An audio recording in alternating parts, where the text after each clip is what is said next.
Salut à tous, comme convenu, aujourd'hui on se retrouve pour la vidéo numéro 2. Que prendre dans son sac à dos? C'est parti! Voici donc mon sac à dos. Personnellement, j'ai pris le modèle de la marque Evoque, le modèle FR Enduro. Pourquoi Enduro? Parce qu'il a son système de dorsale qui est vraiment très efficace et qui protège bien. Avec la pratique que l'on fait, c'est important d'avoir un sac à dos avec une dorsale. Celui-ci, ce qui est bien, c'est qu'il a quand même pas mal de place pour le rangement. Et personnellement, j'en ai besoin. Parce que si vous me connaissez, vous le savez, quand je parle à mes amis, c'est souvent moi qui ai la partie mécanique. Allez, c'est parti. Donc, on va commencer par cette première poche. Qu'est-ce qu'on retrouve ici? Personnellement, je ne mets pas beaucoup de choses parce que dans cette poche-là, je mets souvent mon téléphone ainsi que mes affaires personnelles. Donc simplement, j'aurai mon percuteur ainsi qu'une cartouche de CO2. Et toujours, conseil d'amis, de prendre plusieurs cartouches en dépannage en cas de crevaison répétitive. Voilà pour la partie de la poche numéro 1. Comme je vous dis, celle-ci, je la charge pas beaucoup parce que personnellement, je m'en sers pour mettre mes clés, mon téléphone ou les affaires qui sont assez fragiles. Maintenant, donc, nous allons nous attaquer à la partie mécanique. Et ce que j'adore dans ce sac-là, c'est qu'on a vraiment un espace dédié pour pouvoir ranger tout le matériel nécessaire lors d'une sortie. Hop, donc on va pouvoir ouvrir ce système. Ça, c'est un système qui est étudié pour pouvoir accrocher votre casque. Personnellement, je m'en sers plutôt pour mettre mes affaires de pluie à l'intérieur ici. Ce que j'adore dans ce sac à dos, c'est vraiment le système ici, qui est très simple et qui se déplie bien, avec lequel on peut retrouver pas mal de compartiments pour pouvoir mettre tout le matériel nécessaire. Aujourd'hui, je vais vous montrer tout ça. Donc, on va y aller compartiment par compartiment. Ici, je me retrouve avec un petit compartiment assez petit qui est pas mal parce que dedans, j'ai mis simplement 2 paires de plaquettes. C'est assez important d'avoir des plaquettes. Ici, qu'est-ce que c'est? C'est une chambre à air, mais pas n'importe quelle chambre à air. C'est une chambre à air de la marque Tubolito. Ce qui est bien, c'est que c'est une chambre à air qui est très fiable et qui pèse 90 grammes. Donc, personnellement, je me sers souvent de ça comme chambre à air de rechange. L'avantage qu'il y a, c'est qu'au moins dans le sac à dos, ça prend pas beaucoup de place, c'est très léger. Et grâce à ça, on peut porter autre chose. Ici, on retrouvera toujours une petite bouteille d'huile. Bon, vous connaissez déjà cette huile-là, je l'ai présentée lors de ma première vidéo. Ça, j'en prends toujours avec moi. Donc, c'est vraiment important d'en remettre si on veut que nos vitesses marchent bien et que le vélo fasse pas de bruit lors de la sortie. Pareil, une petite clé de 8 Allen. C'est assez efficace puisqu'on peut démonter avec ça les pédales, les manivelles ou aussi resserrer quelques parties du bras arrière en cas de souci. Comme vous pouvez voir, j'ai beaucoup de matériel, mais ça me permet vraiment de réparer pas mal de problèmes. Et là, ceux qui sont déjà venus rouler avec moi sont contents quand ils ont un problème de voir tout ce que j'ai. Ici, nous retrouvons simplement une petite porte-outil de la marque Camelback. Donc là-dedans, il n'y a pas grand-chose. Pour vous expliquer, je vais toujours avoir une petite paire de roulettes au cas où, avec une pince, une petite clé à molette. Et je me retrouve toujours avec un câble. Aussi très important, la clé à rayon. Nos vélos aujourd'hui sont des vélos électriques, donc ça pèse à peu près 20-24 kg. Donc c'est très important d'avoir ce type d'outil en cas de gros choc ou quoi. Voilà pour la partie petite trousse de première nécessité. Ici nous retrouvons encore une petite boîte.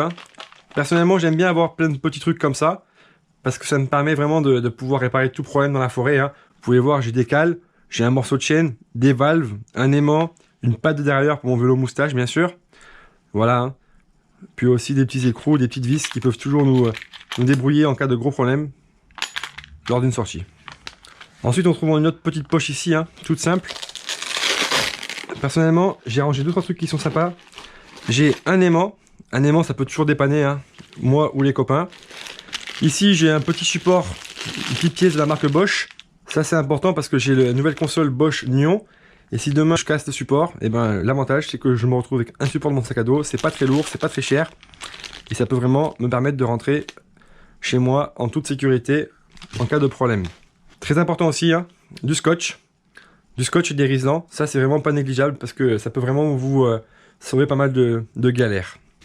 Et là, alors bon, ceux qui me connaissent pas vont me prendre pour un fou, ceux qui me connaissent vont me prendre pour quelqu'un qui pense à tout. Et j'ai un dérailleur. D'où la chambre à air à 85 grammes. L'avantage de ma chambre à air qui pèse 85 grammes, c'est que je peux prendre maintenant un dérailleur dans le sac à dos. 2 vrais et bons démonte pneus. Alors ça, c'est vraiment des très bons démonte pneus. C'est la marque Leasing qui fait ça. Ça vaut vraiment pas cher. Ça vaut dans les 8 €, il me semble. Ce qui est bien, c'est que ces démonte pneus là sont vraiment très efficaces. Ils ont un bon bras de levier. Donc souvent, on se retrouve avec des mousses dans les pneus arrière. Personnellement, je me sers de la marque Cushcore. Et aujourd'hui, si j'ai pas ça, je pense que dans la forêt, je peux être très embêté pour pouvoir démonter mon pneu en cas de crevaison. Donc maintenant que nous avons pu voir en détail ce que j'avais dans ma partie de première nécessité, nous allons pouvoir s'attaquer aux autres poches. Ici, nous avons une grande poche qui est vraiment très bien parce que elle s'ouvre comme il faut. Et qu'est-ce qu'il y a dedans? Et bien dedans simplement nous avons la partie poche à eau qui est très simple. Ce qui est bien, c'est que ma poche à eau peut s'accrocher ici, du coup elle ne va pas bouger pendant mes sorties. On peut retrouver aussi une pompe à amortisseur. Ici aussi, du coup, ça c'est très important. Personnellement, je pars pas sans plusieurs paires de gants. Voilà, toujours une paire de gants de rechange, hein, une paire de gants hiver ainsi qu'une paire de gants été pour la fin de sortie. Donc c'est pareil, hein. Ça c'est, on le prend ou on le prend pas. Mais personnellement, je m'en sers toujours. Et là, hop, bien caché, ça c'est une vieille pompe. Mais personnellement, je me régale avec. C'est une pompe Kendall qui a au moins 10 ans.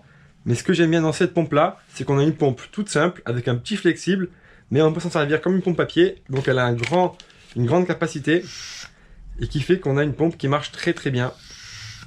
Bien sûr, comme tout le monde, j'espère m'en servir le moins possible. Quand je fais une descente, si je tape un petit peu, que je perds un peu d'air, je vais plutôt mettre un coup de cartouche. Comme ça, au moins, ça repart bien, ça prend pas 10 minutes à gonfler et repartir. Voilà pour la partie de la grande poche. Maintenant je vais vous montrer encore 2-3 petits détails, notamment cette petite poche là sur le côté qui est vraiment très bien parce qu'on peut vraiment se servir de prendre du matos pendant qu'on roule, c'est très simple. Donc ici j'ai mon multi-outil de la marque Lesin qui est vraiment pour moi le meilleur outil du marché en termes de multi-outil. Il est très simple, très petit, très efficace et il y a vraiment pas mal d'outils dessus, notamment le Derichane. Nous retrouvons également ici mon petit kit de mèche de la marque Lesin. Alors celui-là c'est vraiment un de mes meilleurs outils. Donc c'est très simple, hein. On le dévisse. Et une fois que nous avons dévissé ça, nous avons ici notre porte-mèche qui permet de pouvoir enfiler la mèche dans le pneu. Nous allons venir visser les deux parties ensemble. Comme ça au moins ce qui est bien c'est qu'on a un vrai bras de levier pour pouvoir enfoncer la mèche. La mèche qui est ici avec quelques mèches de rechange, je viens l'enfoncer. Je trouve le trou qui est dans mon pneu et je viens y mettre la mèche dedans. À la fin, une fois que ma mèche est rentrée, je viens retenir la mèche et je sors mon outil, ce qui permet de pouvoir solutionner une crevaison dans la forêt sans forcément mettre de chambre à air dedans. Il y a encore un petit accessoire que j'ai dans mon sac à dos tout le temps, ça c'est vraiment primordial, hein. C'est vraiment la petite attache rapide. Ça les amis, c'est très important, il faut toujours avoir une attache rapide avec soi. Pour vous montrer mon sac à dos jusqu'à la fin en détail, nous retrouvons aussi 2 petits compartiments ici ainsi qu'ici qui sont très sympas, où l'on peut ranger ou une gourde. Souvent j'y mets mon tour de cou. Voilà les amis, donc vous avez pu un petit peu voir tout le matériel que je prenais avec moi lors de mes sorties. Il manque un truc, c'est mon kawaii. Mon kawaii est au lavage, donc forcément il ne peut pas être au lavage et dans le sac à dos en même temps. Donc j'espère que cette vidéo vous aura plu. Si vous avez des questions, n'hésitez pas à me les poser en commentaire. Et puis à très vite pour une prochaine vidéo.